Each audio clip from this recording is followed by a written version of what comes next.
Hello everyone, welcome to my channel Pooja economics and this is Pooja Saroha. तो आज हम कर रहे हैं एनसीईआरटी क्लास 11 इकोनॉमिक्स पार्ट 1 का chapter number 2 collection of data. तो इस चैप्टर को तैयार करते टाइम मुझे बड़ा मज़ा आया। वो इसलिए आया कि क्योंकि कुछ टाइम पहले मैंने सोशल मीडिया पर एक पोस्ट देखी थी। तो उसमें क्या दिखा रखा था कि 4-5 लेडीज़ एक जगह बैठी हुई है और फिर हाईलाइट करके लिखा हुआ था डाटा ट्रांसफर। तो देखिए, हंसी मजाक की बात अलग है। तो अब इसमें तो देखिए, इसमें कुछ गलत भी नहीं है, क्योंकि कई बार हम लेडीज बात करते हैं तो ज़रूरी नहीं कि हम बेकार ही बात करेंगे। तो कुछ हम अच्छी बातें भी करते हैं, तो इससे डाटा ट्रांसफर होता है।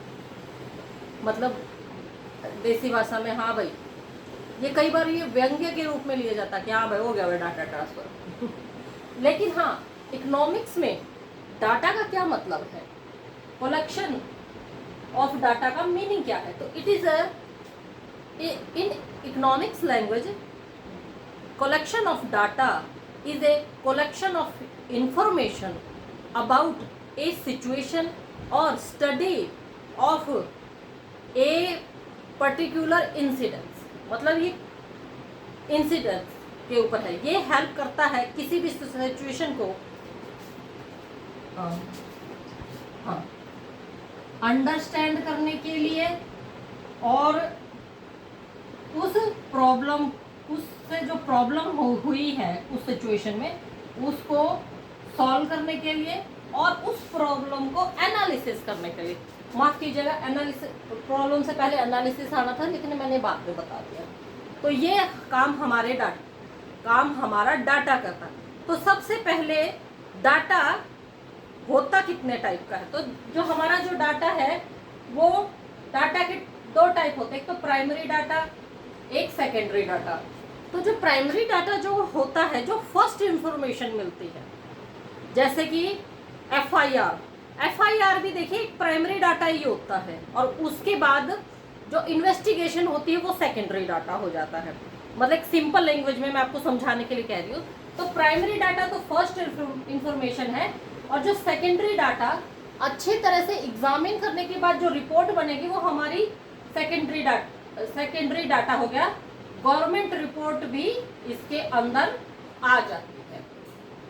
तो अब इसके सोर्सेस क्या क्या है। सबसे पहले तो जो हमारे हैं, हमारे इसमें दो टाइप के सोर्सेस है, एक तो इंटरनल सोर्स और एक एक्सटर्नल सोर्स।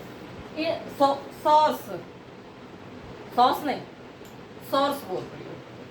तो इंटरनल सोर्स कौन कौन से होते हैं, ये वो होते हैं जो किसी पर्टिकुलर कमेटी या गवर्नमेंट या पर्टिकुलर कंपनी, फैक्ट्री, इंडस्ट्री के द्वारा, खुद के द्वारा जो पब्लिश किए जाते हैं, वो इंटरनल सोर्स होते हैं। तो उनमें क्या क्या आता है, एक तो एनुअल फाइनेंशियल रिपोर्ट और रिपोर्ट ऑफ सेल्स डाटा, कि हाँ भाई इस पर्टिकुलर जगह इंडस्ट्री या कंपनी या दुकान से इतनी चीज़ें सेल हुई, इतनी चीज़ें खरीदी गई। तो ये तो हो गया हमारा इंटरनल सोर्स।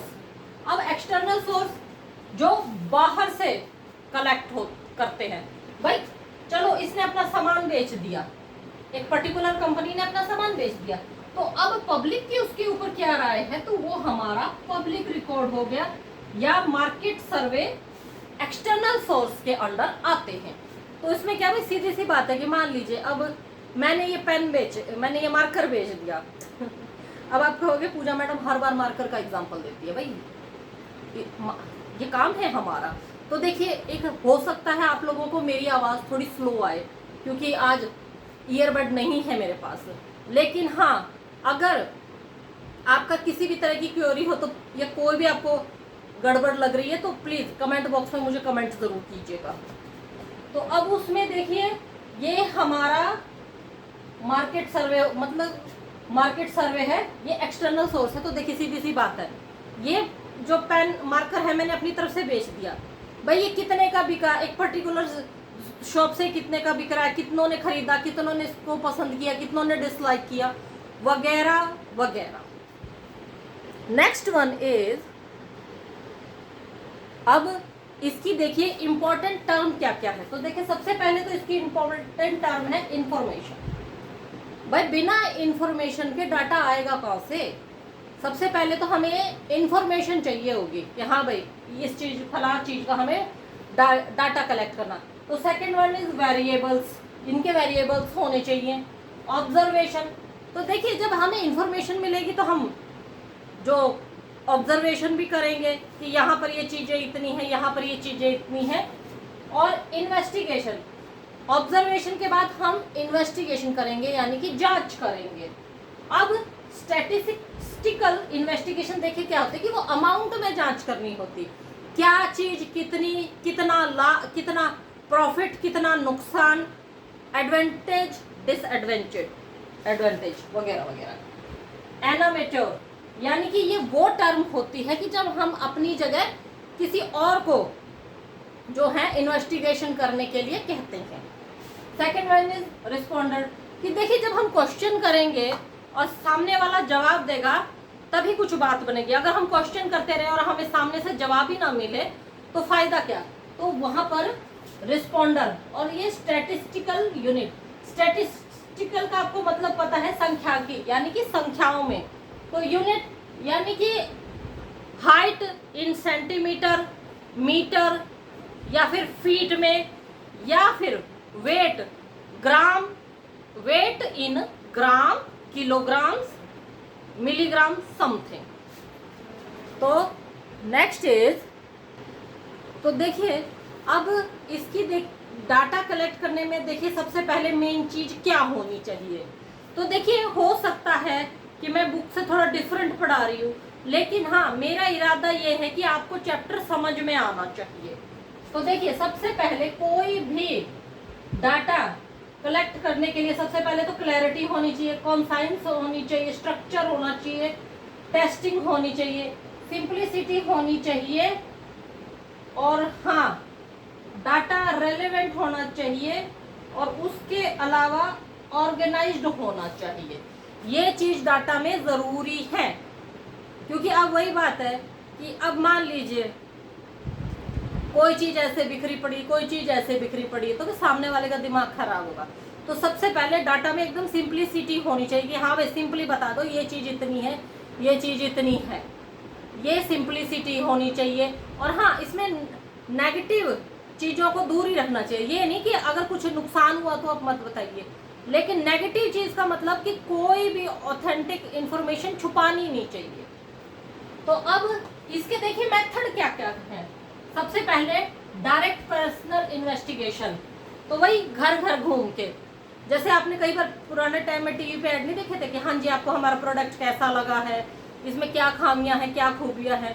तो उसी तरह मैं भी कई बार आप लोगों से कहती हूँ कि अगर आपको मेरा काम पसंद आया है तो प्लीज़ मेरे चैनल को लाइक कीजिए, शेयर कीजिए, सब्सक्राइब कीजिए और फीडबैक दीजिए।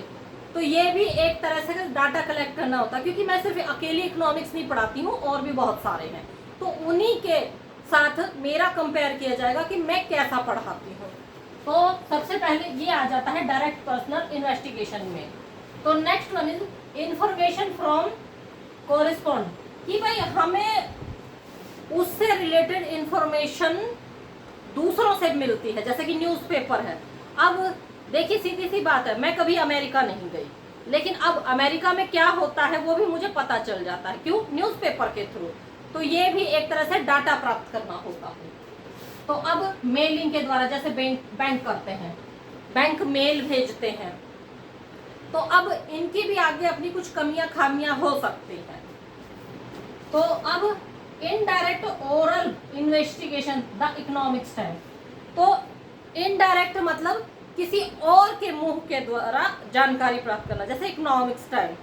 तो इकोनॉमिक स्टैंड में मतलब अब हम तो इकोनॉमिक स्टैंड में मतलब इंफॉर्मेशन नहीं डालते, तो जाहिर सी बात है किसी और से हमें इंफॉर्मेशन प्राप्त होती है। Next one is telephonic.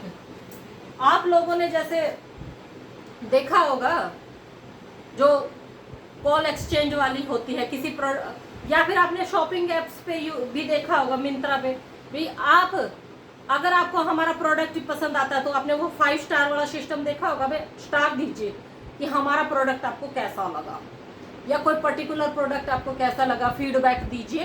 तो ये टेलीफोनिक होता है, ये काम शॉपिंग शॉपिंग एप्स वाले या फिर कोई और जो हम मतलब ऑनलाइन डिलीवरी से प्रोडक्ट खरीदते हैं उनसे प्राप्त होता है। तो देखिए, मैं कोई पेड प्रमोशन नहीं कर रही हूँ, इस बात का आप ध्यान रखिएगा। Second one is a question. भाई क्वेश्चन करो भाई कैसा लगता है, जैसे कि NSSO, ये क्या है? ये नेशनल सर्वे है। पहले ये NSSO था, अब NSO हो गया, ओनली नेशनल सर्वे ऑर्गेनाइजेशन।